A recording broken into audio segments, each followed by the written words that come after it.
Hello students, in the previous class we were discussing about the chapter 2, that is biological classification. In that we have been discussed the classification of living organisms, which has been proposed by many scientists, that is the 2 kingdom system, 3 kingdom, 4 kingdom and 5 kingdom system classification. The 5 kingdom system classification was proposed by R.H. Whittaker. Last class ಅಲ್ಲಿ ನಾವು ಇಲ್ಲಿವರೆಗೆ chapter 2 ನಲ್ಲಿ biological classification ಅನ್ನೋ chapter ಅಲ್ಲಿ ನಾನು ಮೊದಲು system ಕ್ಲಾಸಿಫಿಕೇಶನ್ಸ್ಗಳನ್ನು 2 Kingdom 3, 4 ಮತ್ತು 5 Kingdom system ಕ್ಲಾಸಿಫಿಕೇಶನ್ಸ್ಗಳ ಬಗ್ಗೆ ತಿಳ್ಕೊಂಡ್ವಿ. ಅದಾದಮೇಲೆ world wide accepted 5 Kingdom system classification which was proposed by R.H. Whittaker. ಆ R.H. ವಿಟೇಕರ್ ಪ್ರಪೋಸ್ ಮಾಡಿದಂಥ 5 ಕಿಂಗ್ಡಮ್ ಸಿಸ್ಟಮ್ ಕ್ಲಾಸಿಫಿಕೇಶನ್ಸ್ಗಳು ಯಾವುದು? ಮೊನೇರಾ, ಪ್ರೊಟಿಸ್ಟಾ, ಫಂಜಾಯ್, ಪ್ಲಾಂಟಿಯಾ ಮತ್ತು ಅನಿಮಾಲಿಯಾ. ಅದಾದಮೇಲೆ ಈ ಪ್ರತಿಯೊಂದು ಕಿಂಗ್ಡಮಿನ ಜನರಲ್ ಕ್ಯಾರೆಕ್ಟರಿಸ್ಟಿಕ್ಸ್, ಅದಾದ ಮೇಲೆ ಕ್ಲಾಸಿಫಿಕೇಶನ್ಸ್ಗಳ ಬಗ್ಗೆ ಡೀಟೇಲ್ ಆಗಿ ತಿಳ್ಕೊಂಡಾಯ್ತು. ಈಗ ನಾವು ಇಲ್ಲಿವರೆಗೆ ಎಲ್ಲ ತಿಳ್ಕೊಂಡಾಗಿದೆ. ಅದಾದಮೇಲೆ ವೈರಸಸ್, ವೈರಾಯ್ಡ್ಸ್ ಮತ್ತು ಲೈಕೆನ್ಸ್. ಆ ಬಯೋಲಾಜಿಕಲ್ ಕ್ಲಾಸಿಫಿಕೇಶನ್ ಅನ್ನೋ ಚಾಪ್ಟ್ರಲ್ಲಿ ಕಿಂಗ್ಡಮ್ ಪ್ಲಾಂಟಿಯಾ ಮತ್ತು ಕಿಂಗ್ಡಮ್ ಅನಿಮ್ಯಾಲಿಯಾಗಳ ಬಗ್ಗೆ ಜಸ್ಟ್ ಕೆಲವು ಜನರಲ್ ಕ್ಯಾರೆಕ್ಟರಿಸ್ಟಿಕ್ಸ್ಗಳನ್ನು ಮಾತ್ರ ತಿಳ್ಕೊಂಡ್ವಿ. ಆದರೆ ಅದರ ಕ್ಲಾಸಿಫಿಕೇಷನ್ಗೆ ನಾವು ಏನೂ ತಿಳಿಸ್ಲಿಲ್ಲ, ಯಾಕೆಂದರೆ ಅದು ನಮ್ಮ ಚಾಪ್ಟರ್ಲಿ ಇಲ್ಲ ಅದು. ಈ ಕ್ಲಾಸಲ್ಲಿ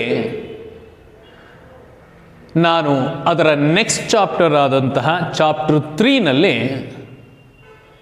ಕಿಂಗ್ಡಮ್ ಪ್ಲಾಂಟಿಯಾ ಬಗ್ಗೆ ಡೀಟೇಲ್ ಆಗಿ ಅಧ್ಯಯನ ಮಾಡ್ತೇವೆ.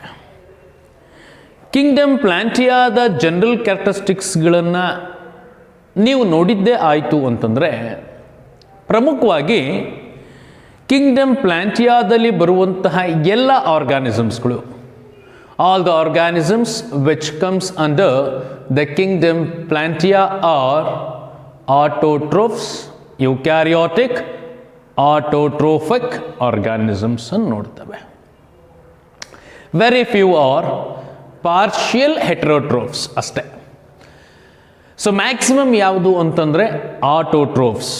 ಯಾವುದನ್ನು ಆಟೋಟ್ರೋಫ್ಸ್ ಅಂತ ಕರಿತೇವೆ? ಇದು ನಿಮಗೆ ಗೊತ್ತಿರುವಂಥ ವಿಚಾರವೇ.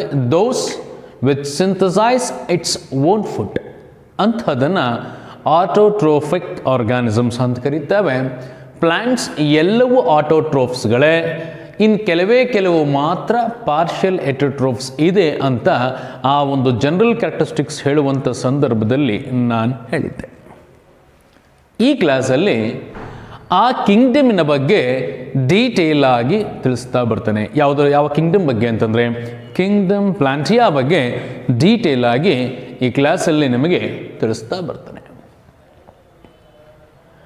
ಈ ಪ್ಲ್ಯಾಂಟ್ಸ್ಗಳ ಅಧ್ಯಯನ ಮೊದಲು ಯಾರಿಂದ ಶುರುವಾಯಿತು ಅನ್ನೋದನ್ನೆಲ್ಲ ನಿಮಗೆ ತಿಳಿಸಿದ್ದಾನೆ. ಯಾರಿಂದ ಶುರುವಾಯಿತು ಅಂತಂದರೆ, ಇನಿಷಿಯಲಿ ಆರಿಸ್ಟಾಟಲ್ ಸ್ಟಾರ್ಟ್ ಮಾಡಿದ್ರು. ಥಿಯೋಫ್ರಾಸ್ಟಸ್ ಅನ್ನುವಂಥವನು ಈ ಪ್ಲ್ಯಾಂಟ್ಸ್ಗಳ ಬಗ್ಗೆ ಅಧ್ಯಯನ ಮಾಡಿದ್ದು ಜಾಸ್ತಿ ಆತನೇ. ಆದ್ದರಿಂದ we call him has the father of botany. ಥಿಯೋಫ್ರಾಸ್ಟಸನ್ನು ನಾವು ಫಾದರ್ ಆಫ್ ಬಾಟ್ನಿ ಅಂತ ಕರಿತೇವೆ.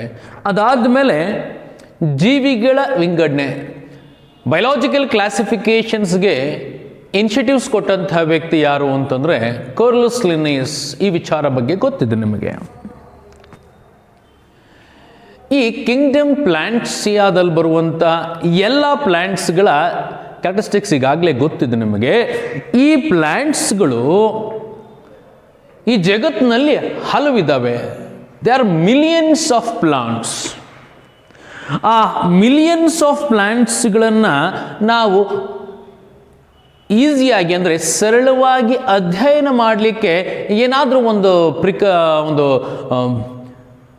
ವೇ ಬೇಕಲ್ಲ, ಒಂದು ಸಿಸ್ಟಮ್ ಬೇಕಲ್ಲ ಅಂತ ಆಲೋಚನೆ ಮಾಡ್ತಾ ಇರುವಂಥ ಸಂದರ್ಭದಲ್ಲಿ ಈ ಪ್ಲ್ಯಾಂಟ್ಸ್ಗಳ ಅಧ್ಯಯನ ಮಾಡಲಿಕ್ಕೆ to study the plants their classification is very much important ಅನ್ನುವಂಥ ವಿಚಾರ ನಮಗೆ ತಿಳಿಸ್ಕೊಟ್ಟವನು ಯಾರು ಅಂತಂದರೆ Carolus Linnaeus.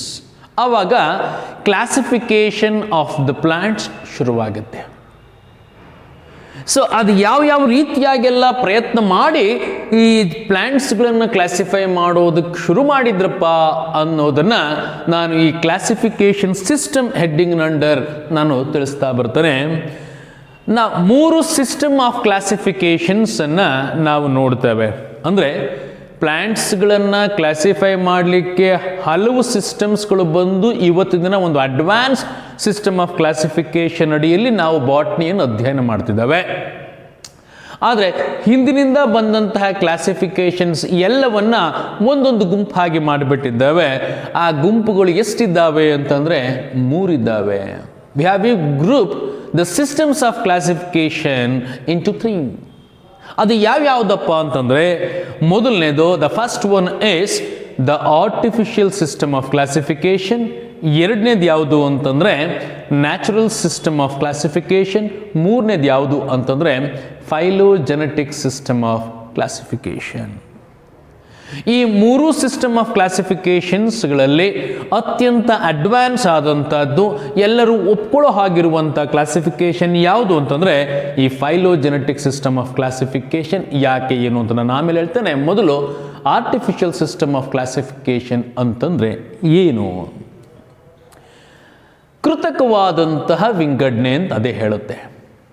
Artificial system of classification is A system wear the classification of living organisms were completely based on few easily observable morphological characters. Artificial system of classification ಅನ್ನುವಂಥದ್ದು ಯಾವ ರೀತಿಯಾದಂಥದ್ದು ಅಂತಂದರೆ the classification of living organisms completely based on few easily observable morphological characters.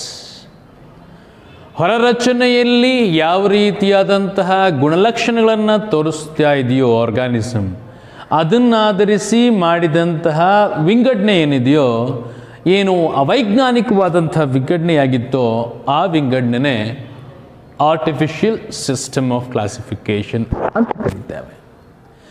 ಆ few easily observable ಮಾರ್ಫಲಾಜಿಕಲ್ ಕ್ಯಾರೆಕ್ಟರಿಸ್ಟಿಕ್ಸ್ಗಳು ಯಾವ್ಯಾವುದಪ್ಪ ಅಂತಂದರೆ habit, colour, number and shape of the leaves.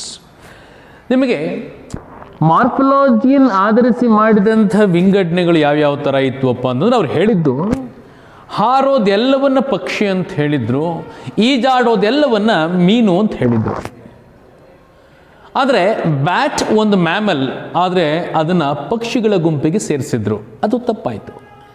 Veil ಒಂದು mammal, ಆದರೆ ಅದು ಮೀನುಗಳ ಗುಂಪಿಗೆ ಫಿಶಸ್ಗೆ ಸೇರಿಸಿದ್ರು. ಸೊ ಮಾರ್ಫಲಾಜಿಯನ್ನು ಆಧರಿಸಿ ಮಾಡಿದಂಥ ವಿಂಗಡಣೆಯಲ್ಲಿ ತಪ್ಪಿತ್ತು, ಲೋಪ ಇತ್ತು. ಆದ ಕಾರಣ ಅದಾದ ಮೇಲೆ ಅಡ್ವಾನ್ಸ್ ಲೆವೆಲ್ನ ಕ್ಲಾಸಿಫಿಕೇಶನ್ಸ್ ಏನೋ ಬಂತು. ಆದರೆ ಆರ್ಟಿಫಿಷಿಯಲ್ ಸಿಸ್ಟಮ್ ಆಫ್ ಕ್ಲಾಸಿಫಿಕೇಶನ್ ಅನ್ನುವಂಥದ್ದು ಪ್ರಪ್ರಥಮವಾಗಿ ಕ್ಲಾಸಿಫಿಕೇಶನ್ ಸ್ಟಾರ್ಟ್ ಮಾಡಿದಾಗ ಬಂದಂಥದ್ದಾಗಿತ್ತು. ಮೊದಲು ಮಾಡಿದಾಗ ಕ್ಲಾಸಿಫಿಕೇಶನ್ ಆಫ್ ಲಿವಿಂಗ್ ಆರ್ಗಾನಿಸಮ್ಸ್ಗಳನ್ನು ಯಾವುದನ್ನು ಇಟ್ಕೊಂಡು ಮಾಡಿದ್ರಪ್ಪ ಅಂತಂದರೆ ಕೇವಲ ಅವುಗಳ ಮಾರ್ಫಲಾಜಿಯನ್ನು ಇಟ್ಕೊಂಡು ಮಾಡಿದ್ರು. ಒಂದು ಫೇಮಸ್ ಆದಂಥ ಆರ್ಟಿಫಿಷಿಯಲ್ ಸಿಸ್ಟಮ್ ಯಾವುದು? ಒಂದು ಉದಾಹರಣೆ ಕೊಡ್ತಿದ್ದಾನೆ. ಲಿನಿಯಸ್ ಏನು classification of the flowering plants ಮಾಡಿದ್ನೋ ಅದು ಯಾವುದನ್ನು ಆಧರಿಸಿ ಮಾಡಿದ್ದ ಅಂತಂದರೆ ಈ classified the flowering plants based on the androecium structure. ಅಂದರೆ ಆಂಡ್ರೀಷಿಯಂನಲ್ಲಿದ್ದಂಥ ಸ್ಟೇಮನ್ಗಳ ರಚನೆ ಹೇಗಿತ್ತು ಅದನ್ನು ಆಧರಿಸಿ ಮಾಡಿದಂತಹ ಕ್ಲಾಸಿಫಿಕೇಶನ್ ಏನಿತ್ತೋ ಅದು ಒಂದು ಎಕ್ಸಾಂಪಲ್ ಆಗಿ ಆರ್ಟಿಫಿಷಿಯಲ್ ಸಿಸ್ಟಮ್ಗೆ ನಿಮ್ಮ ಸಿಲೆಬಸ್ಸಲ್ಲಿ ಇಟ್ಟಿದ್ದಾರೆ. ನಾನು ಅದನ್ನು ತಿಳಿಸ್ತಿದ್ದೇನೆ. ಈ ಆರ್ಟಿಫಿಷಿಯಲ್ ಸಿಸ್ಟಮ್ ಅವೈಜ್ಞಾನಿಕ ಅಂಥೇಳಿ ಡಿಸ್ಕಾರ್ಡ್ ಮಾಡಿದ್ರು ಅಂತ ಈಗಾಗಲೇ ಹೇಳಿದೆ. ಆ ಡಿಸ್ಕಾರ್ಡ್ ಮಾಡಬೇಕು ಅಂತಂದರೆ ಅದರಲ್ಲಿ ಇರಬೇಕಂದ್ರೆ ಲೋಪಗಳು ಗೊತ್ತಾಗಬೇಕಲ್ಲ. ಆ ಡ್ರಾಬ್ಯಾಕ್ಸ್ಗಳು ಏನೇನಪ್ಪ ಅಂತಂದ್ರೆ ನೋಡಿ, ಪ್ರಮುಖವಾದಂಥ 2 ವಿಚಾರಗಳನ್ನು ನಾನು ನಿಮಗೆ ತಿಳಿಸ್ತಾ ಇದ್ದೇನೆ. They have been separated the closely related species ಅಲ್ವೇ. ಕ್ಲೋಸ್ಲಿ ರಿಲೇಟೆಡ್ ಆದಂಥ ಸ್ಪೀಸೀಸ್ಗಳನ್ನು ಬೇರ್ಪಡಿಸಲಾಗಿತ್ತು. ಯಾಕೆಂದರೆ ಮ್ಯಾಮಲ್ಸ್ ಒಳಗಿರಬೇಕಾದಂತಹ ಒಂದು ಬ್ಯಾಟ್ ಬರ್ಡ್ಸಲ್ಲಿದೆ, ವೇಲ್ ಮ್ಯಾಮಲ್ಸಲ್ಲಿ ಇರಬೇಕಾದಂಥದ್ದು ಫಿಶಸ್ಸಲ್ಲಿದೆ. ಅಂದರೆ ನಮ್ಮ ಗುಂಪಿಗೆ ಸೇರಬೇಕಾದಂಥದ್ದನ್ನು ಬೇರೆ ಗುಂಪಿಗೆ ಸೇರಿಸಿದ್ರು. ಯಾಕೆ ಅಂತಂದರೆ ಅವರಿಗೆ ಅಷ್ಟೊಂದು ವೈಜ್ಞಾನಿಕ ಆಲೋಚನೆ ಇರಲಿಲ್ಲ, ಕೇವಲ ಮಾರ್ಫಲಾಜಿಯನ್ನು ಆಧರಿಸಿ ವಿಂಗಡಣೆ ಮಾಡಿದ್ರಿಂದ ಈ ಥರದ ಒಂದು ತಪ್ಪಾಗಿತ್ತು. ಒಂದನೇ ಡಿಮೆರಿಟ್ಸ್. ಆದರೆ ಎರಡನೇದು ಏನಪ್ಪ ಅಂತಂದರೆ, ಸಸ್ಯಗಳನ್ನು ವಿಂಗಡಣೆ ಮಾಡಬೇಕಾದ್ರೆ ಅಥವಾ ಯಾವುದೇ ಒಂದು ಜೀವಿನ ವಿಂಗಡಣೆ ಮಾಡಬೇಕಾದ್ರೆ ಅವ್ರು ಏನು ಮಾಡಿದ್ರಪ್ಪ ಅಂತಂದರೆ, they have given the equal weightage for both the vegetative and sexual characters. ಅಂದರೆ ವೆಜಿಟೇಟಿವ್ ಮತ್ತು ಸೆಕ್ಷುವಲ್ ಕ್ಯಾರೆಕ್ಟರಿಸ್ಟಿಕ್ಸ್ ಎರಡಕ್ಕೂ ಸಮಾನವಾದಂಥ ಪ್ರಾಮುಖ್ಯತೆಯನ್ನು ಕೊಟ್ಟಿದ್ದೆ ತಪ್ಪಾಯಿತು ಅಂತ ಇಲ್ಲಿ ಹೇಳ್ತಿದ್ದಾರೆ. ಯಾಕೆ ತಪ್ಪಾಯಿತು ಹಾಗಾದರೆ ಅನ್ನೋದೇ ಆದರೆ, vegetative characteristics always changes to the change in environment. ಪರಿಸ್ಥಿತಿ ಅಥವಾ ಪರಿಸರ ಬದಲಾಗದ ಇದ್ದ ಹಾಗೆ ವೆಜಿಟೇಟಿವ್ ಕ್ಯಾರೆಕ್ಟರಿಸ್ಟಿಕ್ಸ್ಗಳು ಬದಲಾಗುತ್ತೆ, ರೈಟ್? ಆದರೆ ಸೆಕ್ಷುವಲ್ ಕ್ಯಾರೆಕ್ಟರಿಸ್ಟಿಕ್ಸ್ಗಳು ಬದಲಾಗಲ್ಲ. ನಾವೇನು ಮಾಡಿದ್ದೇವೆ, ಇಲ್ಲಿ ವಿಂಗಡಣೆ ಮಾಡಬೇಕಾದ್ರೆ ಬದಲಾವಣೆಗೆ ಒಳಪಡುವಂತಹ ಈ ಒಂದು ವೆಜಿಟೇಟಿವ್ ಕ್ಯಾರೆಕ್ಟರಿಸ್ಟಿಕ್ಸ್ಗಳಿಗೂ ಸಮಾನ ಪ್ರಾಮುಖ್ಯತೆಯನ್ನು ಕೊಟ್ಟಂಥ ಸಂದರ್ಭದಲ್ಲಿ ಅದು ತಪ್ಪಾಗ್ತದೆ. ಸೊ ಆ ಎರಡೂ ಡಿಮೆರಿಟ್ಸ್ಗಳನ್ನು ಇಟ್ಕೊಂಡು artificial system of classification discard ಮಾಡಿ ಆಯಿತು.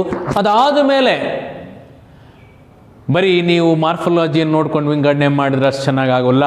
ಅದರ ಬದಲಾಗಿ ಮತ್ತೊಂದು ಪ್ರಮುಖವಾದಂಥ ಒಂದು ಅಂಶವನ್ನು ನಾವು ಇಟ್ಕೋಬೇಕಾಗತ್ತೆ ಕ್ಲಾಸಿಫಿಕೇಶನ್ ಮಾಡಬೇಕಾದ್ರೆ ಅಂತ ಹೇಳಿ ನೆಕ್ಸ್ಟ್ ಸಿಸ್ಟಮ್ ಆಫ್ ಕ್ಲಾಸಿಫಿಕೇಶನ್ ಬರ್ತದೆ. ಅದು ಯಾವುದು ಅಂತಂದರೆ ನ್ಯಾಚುರಲ್ ಸಿಸ್ಟಮ್ ಆಫ್ ಕ್ಲಾಸಿಫಿಕೇಶನ್. ಈ ನ್ಯಾಚುರಲ್ ಸಿಸ್ಟಮ್ ಆಫ್ ಕ್ಲಾಸಿಫಿಕೇಶನ್ ಈ ಗುಂಪಿಗೆ ಯಾವುದೆಲ್ಲ ಕ್ಲಾಸಿಫಿಕೇಷನ್ಸ್ಗಳನ್ನು ಸೇರಿಸ್ತೀವಿ ಅಂತಂದರೆ, ಯಾವುದೆಲ್ಲ ಸೈಂಟಿಸ್ಟ್ಗಳು ತಮ್ಮ ಕ್ಲಾಸಿಫಿಕೇಷನಲ್ಲಿ ಪ್ರಮುಖವಾಗಿ ಏನೆಲ್ಲ ಒಳಗೊಂಡಿದ್ರು, ಏನೆಲ್ಲ ಅವರು ಮನಸ್ಸಲ್ಲಿ ಇಟ್ಕೊಂಡಿದ್ರು ಕ್ಲಾಸಿಫೈ ಮಾಡಬೇಕಾದ್ರೆ ಅಂತಂದರೆ, the natural system of classification is a type of classification where the classification of living organisms were completely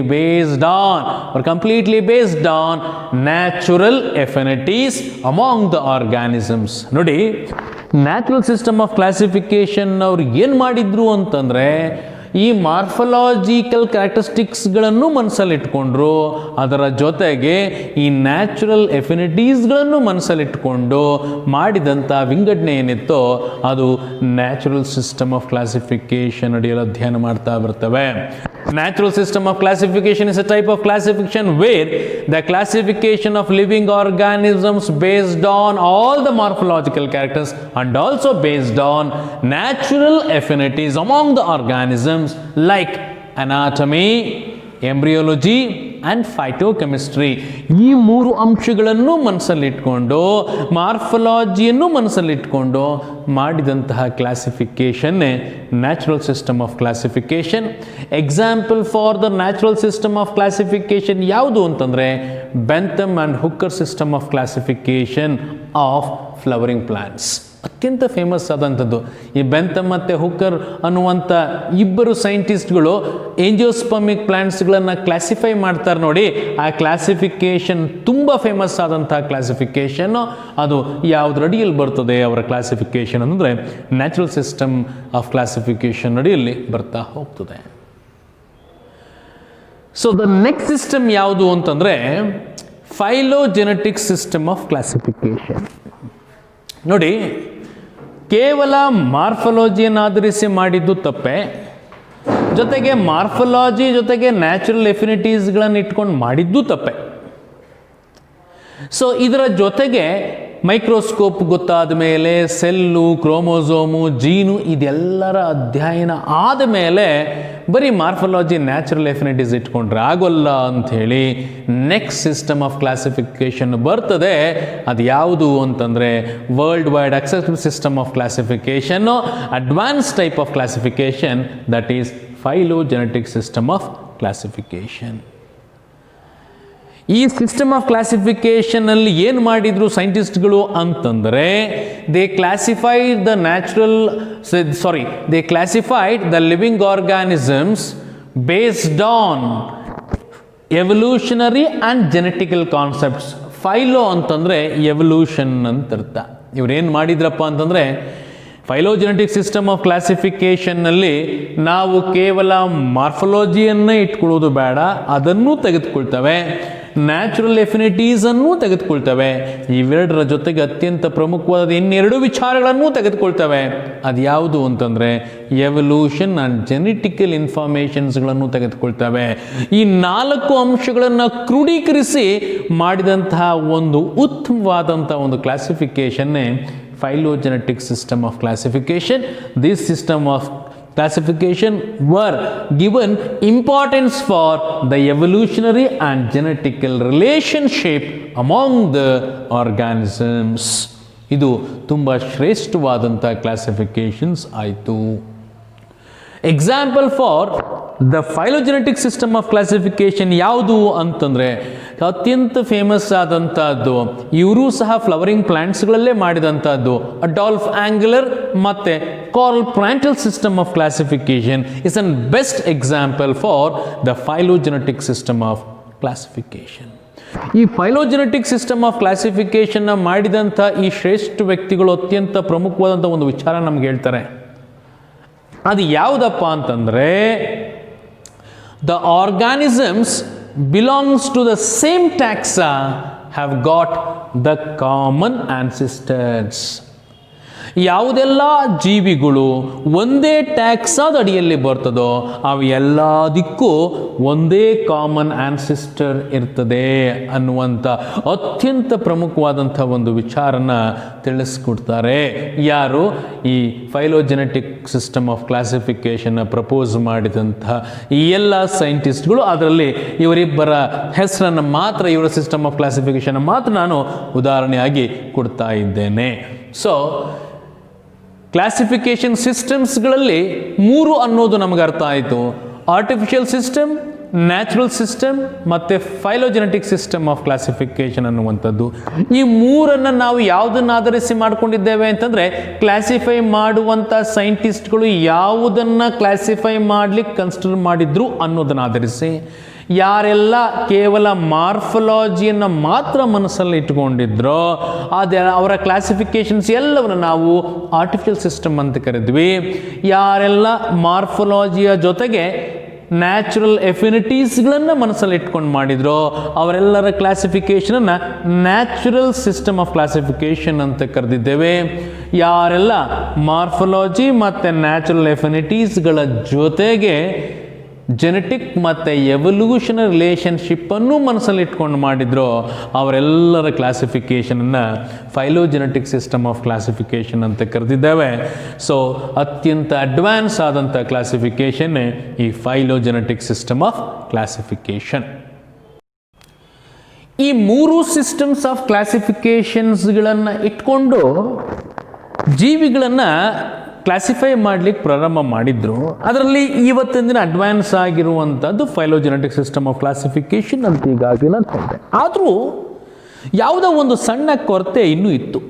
ಅಂದರೆ ಕ್ಲಾರಿಟಿಗೆ ಇನ್ನು ಯಾವುದೋ ಕೆಲವಾರು ರಿಫೈನ್ ಆಗಬೇಕಾದಂಥದ್ದಿತ್ತು. ಆ ಒಂದು ನಿಟ್ಟಿನಲ್ಲಿ ಆಲೋಚನೆ ಮಾಡಿ ಈ ಒಂದು ಫೈಲೋಜೆನೆಟಿಕ್ ಸಿಸ್ಟಮ್ ಆಫ್ ಕ್ಲಾಸಿಫಿಕೇಷನ್ಗೆ ಅಥವಾ ಕ್ಲಾಸಿಫಿಕೇಷನ್ ಆಫ್ ಲಿವಿಂಗ್ ಆರ್ಗ್ಯಾನಿಸಮ್ಸ್ಗೆ ಕೆಲವಾರು ಸೋರ್ಸ್ಗಳು ಏನು ನಮಗೆ ಸಪೋರ್ಟಿವ್ ಆಗಿ ಸಿಗುತ್ತೆ ಅನ್ನುವಂಥದ್ದನ್ನು ಯೋಚನೆ ಮಾಡೋದಾದರೆ ನೋಡಿ, other sources to resolve the problems in classification, ಅದರ ಅಡಿಯಲ್ಲಿ ನಾನು 3 ವಿಚಾರಗಳನ್ನು ತಿಳಿಸ್ಕೊಡ್ತಾನೆ.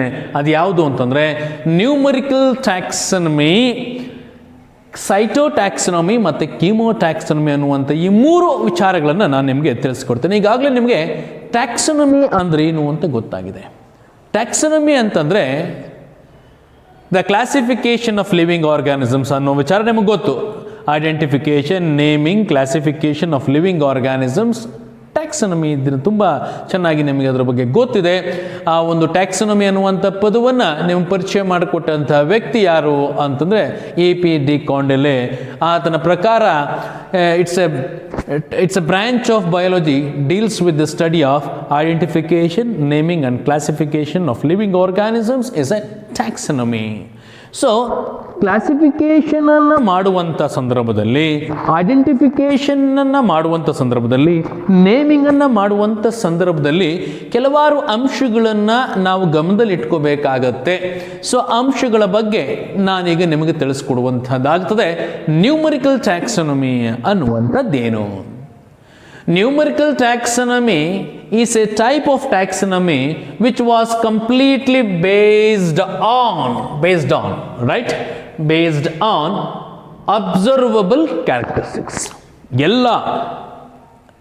ಏನೆಲ್ಲ ಗುಣಲಕ್ಷಣಗಳನ್ನು ಆತ ಒಂದು ಜೀವಿಯ ಒಳಗೆ, both the vegetative and sexual and morphological ಎಲ್ಲವನ್ನು ಸಮಗ್ರವಾಗಿ ಹೇಳ್ತಿದ್ದಾನೆ. ಅವುಗಳು ಏನೆಲ್ಲ ಇದೆಯೋ ಆ ಎಲ್ಲ ಅಬ್ಸರ್ವಬಲ್ ಕ್ಯಾರೆಕ್ಟರಿಸ್ಟಿಕ್ಸ್ಗಳನ್ನು ಆಧರಿಸಿ, ಹೇಗೆ ಆ ಒಂದು ಎಲ್ಲ ಕ್ಯಾರೆಕ್ಟರಿಸ್ಟಿಕ್ಸ್ಗಳಿಗೂ ಅದರದೇ ಆದಂತಹ ಒಂದು ಸಂಖ್ಯೆ ಮತ್ತು ಅದಕ್ಕೆ ಕೋಡ್ಗಳನ್ನು ಕೊಟ್ಟಿದ್ರು. ಸಂಖ್ಯೆ ಮತ್ತು ಕೋಡ್ಗಳು, they have given the number and codes for all the individual characteristics. Habit number 1, shape number 2, ಹೀಗೆ ಎಲ್ಲ ಕ್ಯಾರೆಕ್ಟರಿಸ್ಟಿಕ್ಸ್ಗಳಿಗೂ ಸಂಖ್ಯೆ ಮತ್ತು ಕೋಡ್ಗಳನ್ನು ಕೊಟ್ಕೊಂಡು ಬಂದರು. ಈಗಾಗಲೇ ನೀವು ಟ್ಯಾಕ್ಸನಮಿನ ಅಧ್ಯಯನ ಮುಂದೆ ಮಾಡ್ತೀರಿ. ಹೇಗೆ ಬರುತ್ತೆ ಅಂತಂದರೆ, PED ಅಂತಂದರೆ ಪೆಡಿಸೆಲ್ಲೇಟ್ ಅನ್ನುವಂಥ ಅರ್ಥ, ಕೆ ಅಂತಂದರೆ ಕೇಲಿಕ್, ಸಿ ಅಂದರೆ ಕರೋಲ. ಸೊ ಹೀಗೆ ಅದಾದ ಮೇಲೆ ಅದರ ಕೆಳಗೆ 5 ಹಂತು ಹಾಕ್ತು ಅಂತಂದರೆ ಕೇಲಿಕ್ಸ್, ಸೆಪಲ್ಸ್ 5, ಬ್ರ್ಯಾಕೆಟ್ ಹಾಕ್ತು ಅಂತಂದರೆ ಗ್ಯಾಮೋಸೆಪಲಸ್ ಅಂತೆಲ್ಲ ಟ್ಯಾಕ್ಸನಮಿಯನ್ನು ಹೇಳುವಂಥ ಸಂದರ್ಭದಲ್ಲಿ ನಿಮಗೆ ತಿಳಿಸ್ಕೊಡ್ತಾನೆ ಈ ವಿಚಾರನ. ಸೊ ಈ ರೀತಿಯಾಗಿ ಪ್ರತಿಯೊಂದು ಕ್ಯಾರೆಕ್ಟರಿಸ್ಟಿಕ್ಸ್ಗಳಿಗೂ ತನ್ನದೇ ಆದಂಥ ಸಂಖ್ಯೆ ಮತ್ತು ಕೋಡ್ಗಳನ್ನು ಕೊಟ್ಟು ಅವುಗಳನ್ನು ನಾವು ಬಳಸ್ಕೊಳ್ತಾ ಇದ್ವಿ. ಯಾತಕ್ಕೆ ಅಂತಂದರೆ ಕ್ಲಾಸಿಫಿಕೇಷನ್ಸ್ಗೆ. ಈಗ ಈ ನ್ಯೂಮರಿಕಲ್ ಟ್ಯಾಕ್ಸನಮಿ ಇನ್ನೂ ಸರಳ ಆಗಿಬಿಟ್ಟಿದೆ. ಯಾಕೆ ಅಂತಂದರೆ ನಾವು ಈ ಕೋಡ್ಗಳನ್ನೆಲ್ಲವನ್ನು, ಸಂಖ್ಯೆ ಮತ್ತು ಕೋಡ್ಗಳನ್ನೆಲ್ಲವನ್ನು ನಾವು ಸಿಸ್ಟಮಲ್ಲಿ, ಕಂಪ್ಯೂಟರ್ನಲ್ಲಿ ಫೀಡ್ ಮಾಡಿಬಿಟ್ಟಿದ್ದಾವೆ. ನಾವು ಒಂದು ಗಿಡವನ್ನು ತೆಗೆದುಕೊಂಡು ಯಾವುದನ್ನು ಕ್ಲಾಸಿಫೈ ಮಾಡಬೇಕು, ಐಡೆಂಟಿಫೈ ಮಾಡಬೇಕು, ಆ ಒಂದು ಆರ್ಗ್ಯಾನಿಸಮ್ ತೆಗೆದುಕೊಂಡು ಅವುಗಳ ಎಲ್ಲ ಕ್ಯಾರೆಕ್ಟರಿಸ್ಟಿಕ್ಸ್ಗಳನ್ನು ನಾವು ಟೈಪ್ ಮಾಡ್ತಾ ಬರ್ತಾ ಇತ್ತು ಅಂತಂದರೆ ಅಲ್ಲಿ ಡೇಟಾ ಏನಾಗುತ್ತೆ, ಪ್ರೊಸೆಸ್ ಆಗಿ ಸಿಮಿಲಾರಿಟೀಸ್ ಮತ್ತು ಡಿಸ್ಸಿಮಿಲಾರಿಟೀಸನ್ನು ಆಧರಿಸಿ ಅವೇ ಸ್ಕೂಟಿನಿ ಆಗಿ ಇದು ಯಾವ ಗ್ರೂಪ್ಗೆ ಬರ್ತದೆ, ಯಾವ ಗುಂಪಿಗೆ ಸೇರುತ್ತೆ, ಯಾವ ಕಿಂಗ್ಡಮ್ಮು, ಯಾವ ಕ್ಲಾಸು, ಯಾವ ಫೈಲಮ್ಮು, ಯಾವ ಫ್ಯಾಮಿಲಿಗೆ ಬರುತ್ತೆ ಅನ್ನುವಂಥ ಪಕ್ಕಾ ರಿಸಲ್ಟನ್ನು ಕೊಡುವಂಥದ್ದಾಗಿದೆ. It is now easily carried out by using the computers. ಮೊದಲು ಕಷ್ಟ ಆಗಿತ್ತು, ಎಲ್ಲ ಕೀಸ್ಗಳನ್ನು ಹುಡುಕಬೇಕಾಗಿತ್ತು, ಬುಕ್ಲೆಟ್ಗಳನ್ನು ಹುಡುಕಬೇಕಾಗಿತ್ತು. ಆದರೆ ಈಗ ಈ ನ್ಯೂಮರಿಕಲ್ ಟ್ಯಾಕ್ಸನಮಿ ತುಂಬ ಸರಳವಾಗಿಬಿಟ್ಟಿದೆ. The next is on cytotaxonomy. ಯಾವುದನ್ನು ಸೈಟೋಟ್ಯಾಕ್ಸನಮಿ ಅಂತ ಕರೀತೇವೆ ಅಂತಂದರೆ, it's a type of taxonomy where the classification of living organisms were based on the cytological informations. ಯಾವುದೇ ಒಂದು ಜೀವಿಯಾಗಿರಲಿ, ಆ ಜೀವಿ ಅಂತಂದ ಮೇಲೆ ಅದು ಜೀವಕೋಶಗಳಿಂದ ಮಾಡಲ್ಪಟ್ಟಿದೆ ಅನ್ನೋದು ಗೊತ್ತಿದೆ. All organisms are made up of cell, right? ಆ ಸೆಲ್ಲುಗಳು ಯಾವ ರೀತಿಯಾದಂಥ ಮಾಹಿತಿಯನ್ನು ಹೊಂದಿದ್ದಾವೋ, ಹಾಗಂತಂದರೆ ಯಾವ ಥರದ ಸೆಲ್ಲು, ಸೈಟೋಪ್ಲಾಸಮಿಕ್ ಕಂಟೆಂಟ್ ಹೆಂಗಿದೆ, ಯಾವ ರೈಬೋಸೋಮ್ಸ್ ಇದೆ, ಇದೆಲ್ಲವನ್ನ all the cytoplasmic informations like ಹೇಳ್ತಾ ಇದ್ದಾರೆ ನೋಡಿ. ಪ್ರಮುಖವಾಗಿ ಕ್ರೋಮೋಸೋಮಿನ ಸಂಖ್ಯೆ ನಮಗೆಲ್ಲ ಗೊತ್ತಿದೆ. The chromosome number varies from one organism to another. ಇದು ನಿಮಗೆ ಗೊತ್ತಿರುವಂಥ ವಿಚಾರವೇ. ಸೊ ಅದರ ಸಂಖ್ಯೆಯನ್ನು ಆಧರಿಸಿ ಮತ್ತು ಕ್ರೋಮೋಸೋಮಿನ ಸ್ಟ್ರಕ್ಚರನ್ನು ಆಧರಿಸಿ ಪ್ರೊಕ್ಯಾರಿಯಾಟ್ಸಲ್ಲಿದ್ದಂಗೆ ಯುಕ್ಯಾರಿಯಾಟ್ಸಲ್ಲಿಲ್ಲ, ರೈಟ್? ಪ್ಲ್ಯಾಂಟ್ಸಲ್ಲಿದ್ದಂಗೆ ಅನಿಮಲ್ಸಲ್ಲಿ ಇರೋಲ್ಲ. ಸೊ ಅವುಗಳ ಸ್ಟ್ರಕ್ಚರನ್ನು ಮತ್ತು ಬಿಹೇವಿಯರನ್ನು ಆಧರಿಸಿ ಏನು ಮಾಡಿದ್ದಾವೆ, ಕ್ಲಾಸಿಫಿಕೇಷನ್ಗೆ ಸಪೋರ್ಟಿವ್ ಆಗಿ ತಗೊಂಡಿದ್ದಾರೆ. ಸೊ ಅಂತಹ ಕ್ಲಾಸಿಫಿಕೇಷನನ್ನು ನಾವು ಸೈಟೋಟ್ಯಾಕ್ಸನಮಿ ಅಂತ ಕರೀತಾ ಹೋಗ್ತವೆ. Numerical taxonomy, number based on the similarities, based on number of similarities and dissimilarities between the organisms, they have been classified. ಅದಿನ್ನೂ ಸರಳ ಆಯಿತು. ಯಾಕೆ? ಪ್ರತಿಯೊಂದು ಕ್ಯಾರೆಕ್ಟರಿಸ್ಟಿಕ್ಸ್ಗೂ ಒಂದು ಸಂಖ್ಯೆ, ಒಂದು ಕೋಡನ್ನು ಕೊಟ್ಟಿದ್ದಾವೆ. ಕಂಪ್ಯೂಟ್ರಲ್ಲಿ ಇವತ್ತಿನ ಈಸಿಯಾಗಿ ನಾವು ಆ ಒಂದು ಪ್ರೋಸೆಸ್ಸಿಂಗ್ ಮಾಡ್ಕೋಬಹುದು, ಎಲ್ಲಿಗೆ ಬರುತ್ತೆ ಅನ್ನುವಂಥದ್ದು. ಅದೇ ನಮಗೆ ಡೇಟಾನ ಪ್ರೋಸೆಸ್ ಮಾಡಿ ರಿಸಲ್ಟ್ ಕೊಡ್ತಾ ಹೋಗುತ್ತೆ. ನಾವು ಡೇಟಾ ಎಂಟ್ರಿ ಮಾಡ್ತೇವೆ, ಅದರ ಕ್ಯಾರೆಕ್ಟರಿಸ್ಟಿಕ್ಸ್ ಎಲ್ಲವನ್ನು ನೋಟ್ ಮಾಡಿ ನಾವು ಎಂಟ್ರಿ ಕೊಡ್ತು ಅಂದರೆ ಪ್ರೋಸೆಸ್ ಮಾಡಿ ರಿಸಲ್ಟ್ ಬರ್ತಾ ಹೋಗುತ್ತೆ. ಯಾವ ಗುಂಪಿಗೆ ಸೇರಿದೆ ಅನ್ನೋದು ಈಸಿಯಾಗಿ ಗೊತ್ತಾಗುತ್ತೆ. Cytotaxonomy based on the cytological informations like chromosome number, structure and behaviours. ಇದಿಷ್ಟಾಗತ್ತ ಅಂತಂದರೆ ಸಾಲಲ್ಲ. ಇದರ ಜೊತೆಗೆ ಮತ್ತೊಂದು ಕ್ಲಾಸಿಫಿಕೇಶನ್ ಯಾವುದರಿಂದ ಅಂತಂದರೆ that is an ಕೀಮೋಟ್ಯಾಕ್ಸಾನಮಿ.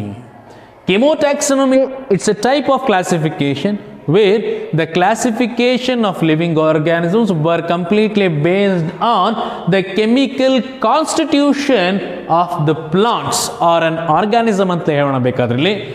Chemical constitution of the plants or an organism to resolve the problems and confusions in classification. ಯಾಕೆ ಅಂತಂದರೆ ಆರ್ಗ್ಯಾನಿಸಮ್ಸ್ಗಳಲ್ಲಿ ಕೆಲವು ಕೆಮಿಕಲ್ ಕಾನ್ಸ್ಟಿಟ್ಯೂಷನ್ಸ್ಗಳು ವ್ಯತ್ಯಾಸ ಇದ್ದಾವೆ. ಯಾವುದು ಅಂತಂದರೆ ಈಗಾಗಲೇ ನಾನು ನಿಮಗೆ ಈ ಸೈನೋಬ್ಯಾಕ್ಟೀರಿಯಾಸ್ಗಳು ಮತ್ತು ಎಲ್ಲವನ್ನು ಹೇಳಬೇಕಾದ್ರೆ ಒಂದು ವಿಚಾರ ಹೇಳಿದ್ದೇನೆ. ಯಾವುದದು? ರಿಸರ್ವ್ಡ್ ಫುಡ್ ಮೆಟೀರಿಯಲ್ಸ್ಗಳು ಯಾವ್ಯಾವುದಿದೆ ಅಂತ. ರಿಸರ್ವ್ಡ್ ಫುಡ್ ಮೆಟೀರಿಯಲ್ಸ್ಗಳು ಒಂದೊಂದ್ರಲ್ಲಿ ಒಂದೊಂದಿದೆ. ಫಂಗಸ್ಸಲ್ಲಿ ಗ್ಲೈಕೋಜನ್ನು, ಪ್ಲ್ಯಾಂಟ್ಸಲ್ಲಿ ಸ್ಟಾರ್ಚು, ಹ್ಯೂಮನ್ಸಲ್ಲಿ ಗ್ಲೈಕೋಜನ್ನು, ಇನ್ನು ಪ್ಯಾರಾಮೈಲಿಯಂ ಗ್ರಾನ್ಯೂಲ್ಸ್ ಒಂದು ಕಡೆ ಆದೆ, ಫ್ಲೋರಿಡಿನ್ ಸ್ಟಾರ್ಚ್ ಇನ್ನೊಂದು ಕಡೆ. ಹೀಗೆ ಇವೆಲ್ಲ ಏನು? They are the chemical substance which varies from one organisms to another. ಇದೆಲ್ಲವನ್ನು ಮನಸ್ಸಲ್ಲಿಟ್ಕೊಂಡು ಮಾಡಬಹುದಾದಂತಹ ಒಂದು ಕ್ಲಾಸಿಫಿಕೇಷನ್ನೇ chemotaxonomy. Right? Chemotaxonomy based on the chemical constitution of an organism. Plants ಅಂತ ಬರ್ತಿದ್ದಾನೆ, ಪ್ಲಾಂಟ್ಸ್ ಆದರೂ ಸರಿನೇ, ಆರ್ಗ್ಯಾನಿಸಮ್ ಆದರೂ ಸರಿನೇ. Organism or the plants to resolve the problems and confusions in classification. Right? So ಈ ಕ್ಲಾಸಲ್ಲಿ ನಾನು ನಿಮಗೆ ಕಿಂಗ್ಡಮ್ ಪ್ಲಾಂಟಿಯಾವನ್ನು ಶುರು ಮಾಡಿದ್ದೇನೆ. ಕಿಂಗ್ಡಮ್ ಪ್ಲಾಂಟಿಯಾದಲ್ಲಿ ಮೊದಲು ನಾನು ನಿಮಗೆ ಪ್ಲ್ಯಾಂಟ್ಸ್ಗಳ ಬಗ್ಗೆ ಹೋಗೋದಕ್ಕೂ ಮೊದಲೇ ಈ ಪ್ಲ್ಯಾಂಟ್ಸ್ಗಳ ವಿಂಗಡಣೆ ಹೇಗೆ ಮಾಡಿದ್ರು, ಅದರ ಸಿಸ್ಟಮ್ಸ್ಗಳೇನು ಅನ್ನೋದನ್ನು ತಿಳಿಸ್ಕೊಡ್ಬೇಕಾಗಿತ್ತು. ಅದರಲ್ಲಿ ಕ್ಲಾಸಿಫಿಕೇಷನ್ ಸಿಸ್ಟಮ್ ಅಂತ ತಿಳಿಸ್ಕೊಟ್ಟೆ. ಅದರಲ್ಲಿ 3 ಸಿಸ್ಟಮ್ಸ್ಗಳು ಬರ್ತವೆ. ಒಂದು ಆರ್ಟಿಫಿಷಿಯಲ್, ನ್ಯಾಚುರಲ್ ಮತ್ತು ಫೈಲೋಜೆನೆಟಿಕ್ ಸಿಸ್ಟಮ್. ಇದರಲ್ಲಿ ಯಾವುದಾದ್ರೂ ಒಂದು ಗ್ಯಾರಂಟಿ ನಿಮ್ಮ ಎಕ್ಸಾಮಿಗೆ ಕೇಳ್ತಿರ್ತಾರೆ. ಯಾವುದನ್ನು ಆರ್ಟಿಫಿಷಿಯಲ್ ಸಿಸ್ಟಮ್ ಆಫ್ ಕ್ಲಾಸಿಫಿಕೇಷನ್ ಅಂತ ಕರಿತೇವೆ ಅಂತಂದರೆ it's a type of classification where the classification of living organisms were completely based on few easily observable morphological characteristics ಅಂತ ಹೇಳಿದೆ. ಅದಕ್ಕೆ ಡಿಮೆರಿಟ್ಸ್ಗಳು ಏನೆಲ್ಲ ಇತ್ತು, ಅದು ಮಾಡಿದರೆ ಅಷ್ಟೊಂದು ಚೆನ್ನಾಗಿರೋಲ್ಲ ಅಂತೇಳಿ ಅದಾದಮೇಲೆ ಬಂದಂಥದ್ದು natural system based on natural affinities ಅನ್ನು ಮಾಡಿದಂಥ ಕ್ಲಾಸಿಫಿಕೇಷನ್ ಇದಾಗಿತ್ತು. ಅದಾದಮೇಲೆ phylogenetic, phylo means the evolution and genetical concept ಎರಡನ್ನೂ ಇಟ್ಕೊಂಡು ಮಾಡಿದಂಥ ಕ್ಲಾಸಿಫಿಕೇಷನ್ ಮತ್ತು ಅದಕ್ಕೆ ಉದಾಹರಣೆಯನ್ನು ಕೊಟ್ಟೆ. ಈ ಕ್ಲಾಸಿಫಿಕೇಷನ್ಗೆ ಇನ್ನಷ್ಟು ಸಪೋರ್ಟಿವ್ ಆಗಿ ಸಿಕ್ಕಿದಂಥ ವಿಚಾರಗಳು ಯಾವ್ಯಾವುದು ಅನ್ನೋದಾದರೆ ಅದು ಇಲ್ಲಿ based on the number of characteristics. ಇದು ದ ನ್ಯೂಮರಿಕಲ್ ಟ್ಯಾಕ್ಸಾನಮಿಯನ್ನು ಹೀಗೂ ಹೇಳ್ತೇವೆ, ಈ ಥರನೂ ಡಿಫೈನ್ ಮಾಡ್ತಾರೆ ಕೆಲವೊಂದು ಬುಕ್ಕಲ್ಲಿ. It is a system of classification where the classification of living organisms based on the number of similarities and dissimilarities between the organism ಅಂತ ಕರೀತಾರೆ. ಬೇಸ್ಡ್ ಆನ್ ಸಿಮಿಲಾರಿಟೀಸ್ ಮತ್ತು ಡಿಸಿಮಿಲಾರಿಟೀಸ್ ಗೊತ್ತಾಗಬೇಕು ಅಂದರೆ ಯಾವುದನ್ನ ಗುಣಲಕ್ಷಣಗಳ ಕ್ಯಾರೆಕ್ಟರಿಸ್ಟಿಕ್ಸನ್ನೇ ಇಟ್ಕೊಂಡು ಹೇಳಬೇಕಾಗಿರುವಂಥದ್ದು. ಸೊ ಹಾಗೂ ಹೇಳ್ಬೋದು, ಹೀಗೆ ಹೇಳಿದ್ರು ತಪ್ಪೇನಲ್ಲ.